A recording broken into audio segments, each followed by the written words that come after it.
Right now, in July, your container garden is doing two jobs at once, and most gardeners only know about one of them. Half your pots need to survive the hottest soil of the entire year. The other half should already be filled, racing toward a fall harvest before frost shuts everything down. If you miss either window, you are going to deeply regret it by October, standing on a patio that's gone completely silent, back to buying tasteless, overpriced vegetables from a grocery store. 10 crops. 5 built to thrive in blistering pots right now. 5 built to give you a fall harvest most container gardeners never even attempt. Get them planted this week, and you're harvesting fresh from your own patio in November, while everyone else isn't. Let's start with the heat side. Most container tomatoes fail in July for one reason. Above roughly 90 degrees Fahrenheit at night, standard pollen goes sterile. Flowers open, nothing sets, they drop. The fix is genetics. Heat-set determinate varieties, Solar Fire, Phoenix, Heatmaster, keep viable pollen straight through the hottest nights. A 10 to 15 gallon container gives the roots enough volume to keep up, and since these stay compact, there's no tall caging needed. Plant one now, and you'll be harvesting sweet tomatoes long after everyone else's plants have gone blossomless.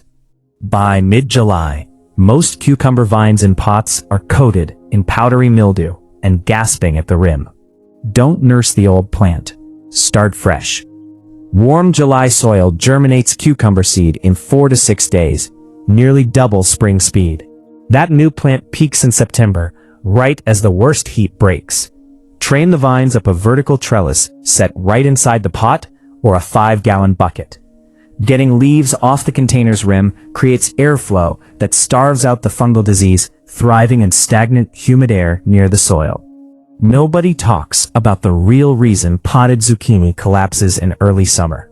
The squash vine borer moth lays eggs at the base of the stem in late spring, and the larvae tunnel in from the inside.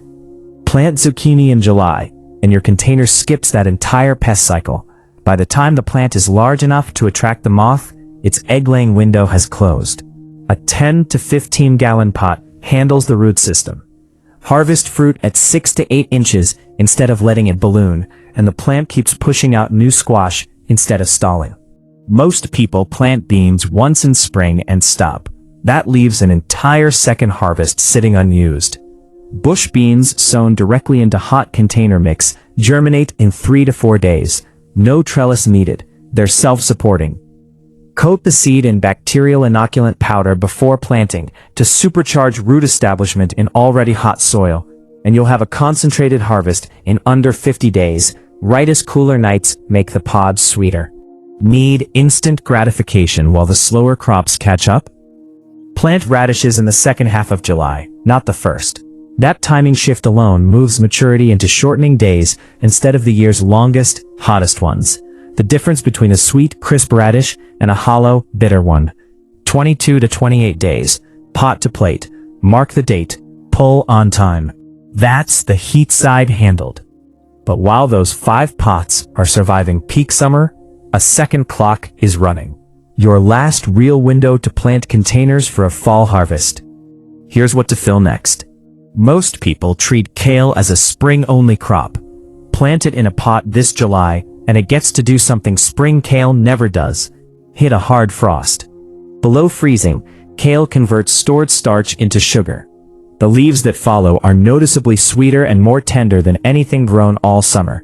Exactly why fall kale sells out at farmers markets. Lacinato or Red Russian are the reliable picks.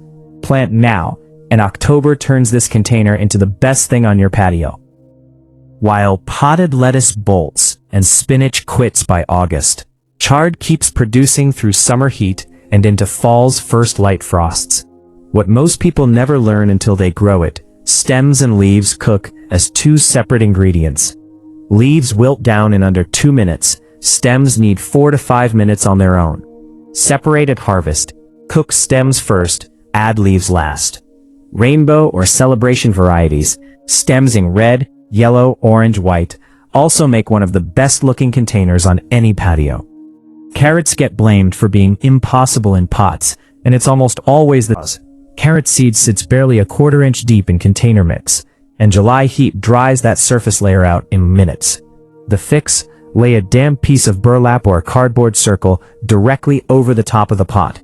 It locks moisture in. Check every morning, and the second green sprouts appear, pull it off. Danvers or Nance varieties are short and stocky, built for container depth. Harvest lands in October and November, sweetened by the season's first cool nights. Most people's only experience with beets is canned, soft, uniform, faintly metallic. A beet pulled fresh from your own container at exactly the right size is a different vegetable entirely. Earthy, rich, genuinely sweet. July planted beets take 55 to 70 days, landing in late September and October once cool nights have sweetened the roots. Pull when the shoulder, the part visible at the soil surface, hits 2 to 3 inches across. Wait longer and the texture turns woody. Georgian beets with pink and white rings inside are one of the most striking things you'll ever slice open from a pot.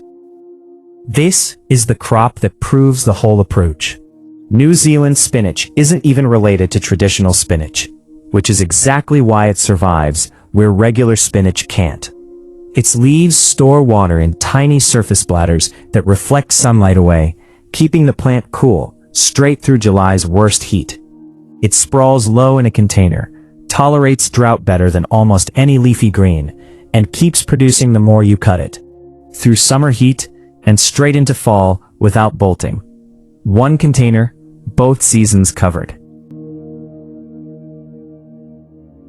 10 crops, 2 clocks running at once, 4 fighting through the hottest month of the year, 5 racing toward a fall harvest, and 1 doing both jobs from a single pot. Pick one from each side, grab a few 5-gallon buckets or grow bags, and get them planted this week, not next week. Time is running out for July. Drop your zone in the comments and tell me which one you're filling first.